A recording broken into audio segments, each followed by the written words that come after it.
Este é o nosso primeiro Pão de Graça especial, ministrado no Encontro de Pastores, com a palavra voltada mais para líderes, mas também direcionada a todos os cristãos em geral.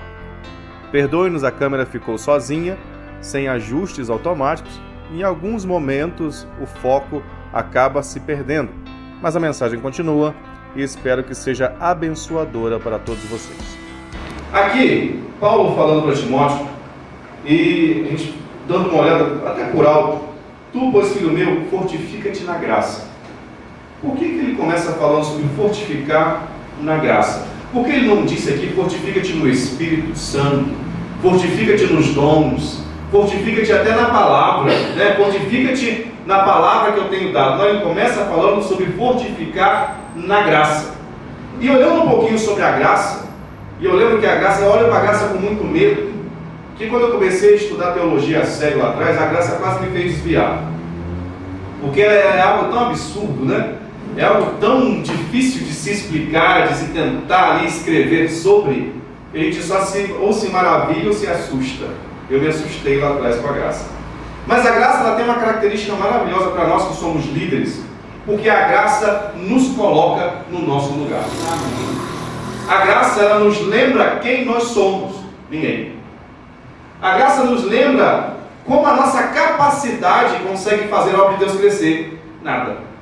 Porque nós somos movidos pela graça. A graça de Deus nos alcançou através da pessoa de Jesus Cristo. E é ela, e somente ela, que nos torna úteis na sua obra. Glória a Deus. Imagina o nosso pastoreio sem a graça. Eu poderia até fazer uma redundância, se tornaria sem graça, mas seria totalmente insuficiente para qualquer coisa. Quem é que, humanamente falando, pode transformar uma vida? Ninguém. A própria palavra de Deus sem a graça, ela não é transformadora. Porque se a palavra de Deus, a Bíblia, fosse transformadora sozinha, nós não precisaríamos de missionários nem nada. Jogaríamos Bíblias nos países perseguidos, na língua deles, e quando eles abrissem, pronto, está feito o trabalho. Mas não. É necessário sempre, Deus decidiu isso, até hoje não sei porquê, nos usar. Aleluia. É nos utilizar para a sua obra, e essa obra só é possível pela graça. Eu costumo dizer que quando nós aceitamos a Cristo de verdade, a primeira coisa que o Espírito Santo nos dá é um espelho do nosso tamanho. Sabe o que serve? Para você se ver. Amém. Mas se ver sem maquiagem, sem nada. Você se vê realmente como você é. Para quê? Para que você se envergonhe, para que você se coloque no seu lugar e saiba que sem a graça dele nós não somos nada. Então esse início de palavra a Timóteo aqui é perfeito. Fortifica-te na graça. Ou seja, sempre saiba quem você é, de onde você veio e quem te sustenta. Glória a Deus. E é assim que nós caminhamos, pela graça. E continua, não é qualquer graça, que está em Cristo Jesus. Então a graça nos faz lembrar sempre do sacrifício, nos faz nos lembrar sempre de quem nós somos, né? Quem nós somos enquanto pessoas diante de Deus. Nós somos condenados, nós somos pecadores, nós somos insuficientes, mas através de Cristo Jesus nós somos chamados filhos. Glória a Deus. Nós temos o nosso nome reescrito de outra maneira, não somos mais perdidos, somos salvos. Tudo isso através da graça, através de Jesus Cristo. Amém. E aí vem a nossa missão, que eu acho ela mais árdua ainda. Eu não acredito de jeito nenhum, por mais que isso seja já um adesivo de carro, né? Evangelho, né? Ovelha gera ovelha. Mas Deus não nos chamou para gerar ovelhas. Deus nos chamou para gerar discípulos. É totalmente diferente uma coisa da outra. Porque a ovelha serve para quê? A ovelha serve para dar lucro para o seu pastor. Vamos pensar, pastor, né, secular, um pastor de ovelhas, animal. Ninguém vai criar uma ovelha como um animal de estimação. Tem até alguns, mas essas são coisas exóticas. Quase sempre quem cria ovelha é por causa da lã, por causa da carne. Ela tem que ter algum tipo de resposta financeira. E a ovelha em si, ela não serve para muita coisa, a não ser quando o pastor, o dono dela, vê proveito nela. Porque uma ovelha não serve para cuidar da sua casa. Imagina o ladrão pulou a cerca da sua casa, você está de cara com a ovelha, ele vai dizer o quê? Leva a ovelha também. Porque a ovelha não vai servir para amedrontar um ladrão. Ele não tem mais não. Você vai passear pela rua com uma ovelha, é um bicho calmo e tudo, mas é arredio com outras pessoas, ela não é ali treinada, não é domesticada. Então a ovelha, ela só vai servir para o dono dela para trazer lucro. Esse é o princípio da ovelha.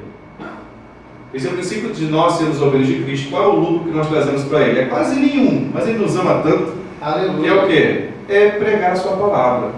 Eu penso, só de, assim, sem fazer esforço, eu teria milhões de opções melhores do que eu, enquanto ser humano. Imagina se Deus pegasse a ovelha, o bicho, pegasse a ovelha assim como pegou a mula de Balaão, e fizesse as ovelhas do mundo pregarem. Você acha que o pessoal não ia aceitar Jesus?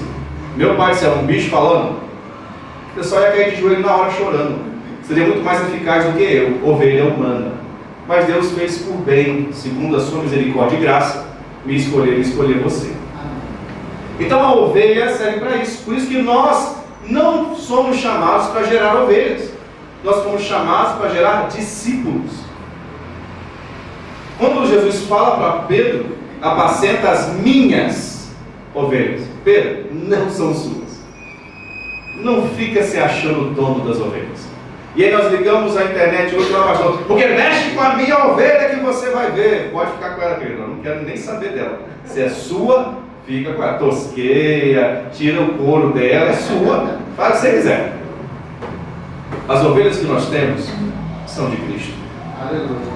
Nós temos sim discípulos. E esse é o único meio de nós nos defendermos dessas heresias que estão se levantando. Porque se você gera ovelhas na sua igreja, vem um pastor mais boa pinta que você e leva tudo. Não é verdade? Você está gerando ovelha. Ovelha não sabe de nada, querido. Ovelha se desgarra, ovelha não tem tino. Aí você está com a sua igreja, ela tem 400 membros, tudo ovelha. Beleza. Vai chegar um pastor com a voz mais bonita que a sua, leva tudo. Você está gerando ovelha? Deus não nos chamou para gerarmos ovelhas. Nos chamou para gerarmos discípulos. E é isso que Paulo fala com Timóteo aqui. Ele diz assim: e o que de minha parte ouviste, através de muitas testemunhas, isso mesmo transmite a homens fiéis e também idôneos para instruir a outros. Discipulado. Mas é muito mais fácil fazer ovelha do que discípulo. Porque a ovelha não exige muita coisa. A ovelha, você coloca qualquer musiquinha para ela, ela aceita. Você prega qualquer coisa, ela aceita. Porque a ovelha. Agora, discípulo é diferente, porque discípulo dá trabalho. O discípulo anda um tempo com você. Por isso que é discípulo, ele não fica pronto ali. Não é miojo, né, que em 3 minutinhos está pronto. Ele demora. Você tem que andar com ele. Ele erra com você. Você acha que ele está já bom ali, ele vai dar um vacilo feio, dá vontade de você dar um tapa na cara dele, mas você não pode ser discípulo. E aí você vai, começa tudo de novo, ele começa a crescer. E o discípulo tem um outro problema, que a ovelha, quando você cria ela fica ali gordinha, né? Então, o discípulo não. Quando o discípulo começa a ficar muito bom, ele vai embora, porque Deus tem outro lugar para ele. Por isso que quase ninguém gosta do discípulo. E quando o discípulo está pronto, ele vai querer fazer o quê? Discípulos, porque você ensinou ele a fazer discípulos. E ele vai fazer discípulos. E às vezes ele se torna um discipulador melhor do que você. E aí tem pastor que fica doido. Eu aprendi numa reunião de pastores, na qual eu nunca mais voltei, graças a Deus, onde foi me ensinado a seguinte estrutura hierárquica bíblica. Aqui estou eu e aqui está o meu liderado. Se o meu liderado faz isso aqui, eu corto ele. Porque eu que tenho que estar por cima. Gerador de ovelha. E aí hoje acontece o quê? Está esse êxodo de igrejas um do outro. Porque não se cria discípulos. O discípulo ele não está preocupado com a estrutura. Ele não está preocupado se tem um teto sobre a cabeça dele. Ele está preocupado se o cantor famoso veio na igreja ou deixou de vir. Ele não está preocupado se, mas tem que mudar o data show, tem que agora a onda é botar luz, não sei o que lá, luz negra e tal, porque todo mundo está fazendo isso, o discípulo não está nem aí para isso. Porque o discípulo, ele tem ali o seu discipulador e é mais do que suficiente o discipulador dele. Ele não precisa de show, ele não precisa de nada. Se está vendo palavra com qualidade, se está vendo exemplo com qualidade, se está aprendendo como fazer, ele fica quietinho ali. Mas olha, a onda agora é andar de cabeça para baixo com roupa cor de abóbora, essa é a unção de agora. Aí todo mundo está sendo arrebatado assim. Ah, meu discipulador não disse nada sobre isso. Pode ir, ovelha. Eu fico aqui. Porque para onde iremos, se só ele tem as palavras da vida? O discípulo aprende isso. Quando fala aqui pessoas idôneas, às vezes nos complica isso, né? Como é que você vai conhecer o coração das pessoas? Quem já se decepcionou com pessoas aqui? Não precisa nem, né? Perguntinha tola, né? Só eu que me decepcionei, né? E ainda assim na Bolívia, né? Não foi nem no Brasil. No Brasil não existe isso. As pessoas aqui são extremamente idôneas. No sobrenome de todo mundo está idôneo. Eu sou Rondinelli idôneo. E assim são todos. Não, as pessoas a gente não conhece. Mas aí o interessante é que eu sou discípulo de Cristo. Então aquela pessoa não me pertence. Se de repente eu me enganei com ela, ela se enganou com Cristo. Eu não tenho nada a ver com essa matemática. Deixa ela seguir o caminho dela. Quantas vezes eu já ouvi isso? Pastor, quer saber? Eu não estou mais isso aí. Isso aí é muito sofrimento. A gente ouve muito isso, né? Porque o nosso ministério é meio sofrido, né? Isso é muito sofrimento. Lá outro pastor me ofereceu um monte de coisa lá. Agora eu vou até ter carro. Não, meu querido. Pega seu bandolim aí, coloca no saco e segue seu trecho. Se Deus te abençoar lá, amém. Se não abençoar, volta. Ué, o que eu vou fazer? Eu vou botar ele para fora? Não. É meu discípulo. Talvez eu não receba igual antes. Né? Talvez com mais cautela. Talvez com mais receios. Mas a porta está aberta para mim, por que não para ele também? Só que a continuação aqui é mais complicada nos dias de hoje. Diz assim: participa dos meus sofrimentos, como bom soldado de Cristo Jesus. Eu não acredito no Evangelho sem sofrimento. Não acredito. Eu não acredito. Não estou dizendo que você tem que viver, né? Meu Deus do céu, arrancando azulejo com a unha. Não precisa ser nesse extremo. Mas é impossível você ter uma vida totalmente tranquila, feliz, sorridente, 200%, num mundo onde jaz o maligno. Como? É a mesma coisa que eu falar que você usar a roupa toda de branco, igual Pai Santo, ir lá na chácara cheia de lama, e você vai ter que ficar dançando na chuva sem se sujar. É impossível. Assim é o sofrimento. Assim são as coisas erradas da vida. E assim estamos nós aqui. Cristo disse para nós o quê? No mundo tereis aflições. E eu acho que eu amo a continuação do versículo. Diz assim: mas tem de bom ânimo, que eu venci o mundo. Sabe o que significa? Segura as pontas, meu filho. A minha parte eu já fiz. Acabou, queridão. Ele não falou lá, vão ter aflições, mas segura que uma hora ela acaba. Ele não disse isso. Ele não falou, ele não pegou lá, o choro pode durar uma noite e juntou nesse. Não, ele não fez isso. Ele falou, tá doendo? Ah, mas eu já passei por isso. Então, apanha aí. Tá?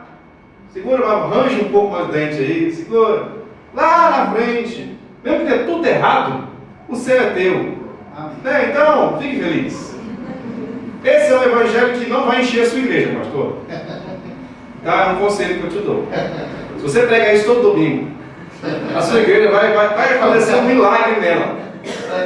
Tá? Diminuição dos pães, não da multiplicação. Porque hoje a pessoa quer o quê? Eu vou para a igreja e receber meu carro. Mas às vezes Deus quer que você perca ele. Ele precisa que você aprenda um pouco a andar de ônibus. Eu postei no Face essa semana, eu estou numa série no Facebook desmentindo o Evangelho, né, esse outro aí. E aí falar porque Deus não vai te dar carga que você não pode suportar. Mentira! Claro que é mentira. Paulo fala sobre isso. Não nos esquecer da tribulação que abateu sobre nós, a qual fomos contristados além das nossas forças. Oxe! Se Paulo falou isso, Paulo que é Paulo, falou que ele não conseguiu. Deus, né, moeu ele até que o pó fez suco. Quanto mais nós. Não, Deus não vai te dar sofrimento além. Vai sim, querido. Se você tiver que aprender, Ele vai fazer isso. Está ali. Que quem tem promessa não morre. Amém. Quantos morreram sem ver a promessa? Está escrito aqui. Você lê Hebreus, você vê. E morreram sem ver a promessa. Viveram pela promessa, mas não alcançaram a promessa em vida. Esse evangelho ninguém Mas cabe a nós, pastores, ensinar a pessoas idôneas a discipular de verdade. Eu conheço pastores, eu rodo o Brasil todo e aí fora. Eu conheço pastores que têm ministérios monumentais.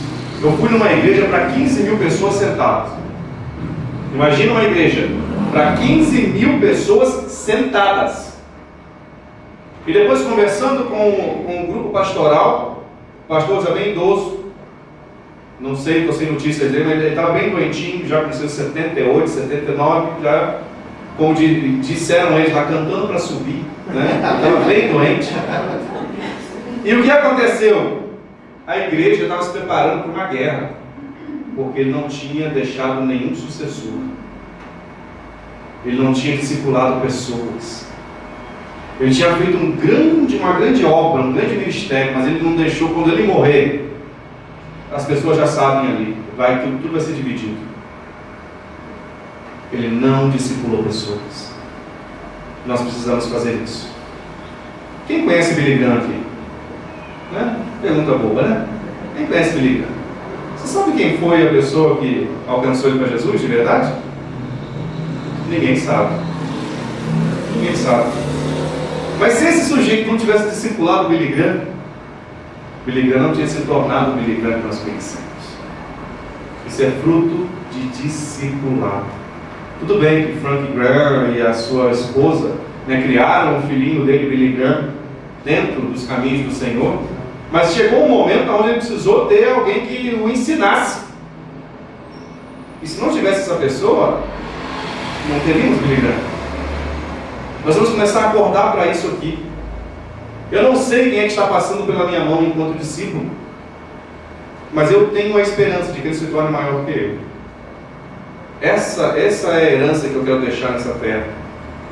Que eu tenha passado aqui, e talvez seja até nem lembrado, né, como o discipulador de Billy Graham não é lembrado. Mas, eu quero sim, ao partir dessa terra, saber que eu treinei pessoas, deixei pessoas com a identidade de Cristo. Se foram 5, amém. Se foram 100, amém. Se foram 1000, se forem uma pessoa, mas uma pessoa que eu sei que ela vai passar isso adiante. E hoje, amados, esse é o nosso papel. Enquanto pastores, enquanto líderes, nós precisamos não apenas ter conhecimento para combater essas coisas, mas nós precisamos passar esse conhecimento adiante. Precisamos que as pessoas se sentem ao nosso redor e aprendam de nós, assim como nós estamos aprendendo de Cristo. E que elas possam alcançar um nível onde elas possam fazer isso também e passar para outras pessoas. Esse é o nosso papel. Como diz aqui, escolher pessoas. Na sua igreja, com certeza tem pessoas assim. A gente fala, não dá para aproveitar todo mundo às vezes. Tem gente que está ali, que ainda não sabe por que entrou, não sabe se vai sair, né? Mas sempre tem alguém que tem mais compromisso. E nós temos que investir nesses. Para que quando a gente for, a coisa continue na mesma visão de Cristo. E pessoas que saibam que nós temos que participar dos sofrimentos de Cristo. Jesus não nos chama para uma vida maravilhosa segundo o padrão do mundo. Ele nos chama para uma vida abundante segundo o padrão de Deus. E a diferença de uma para outra é gigantesca. E eu creio nisso.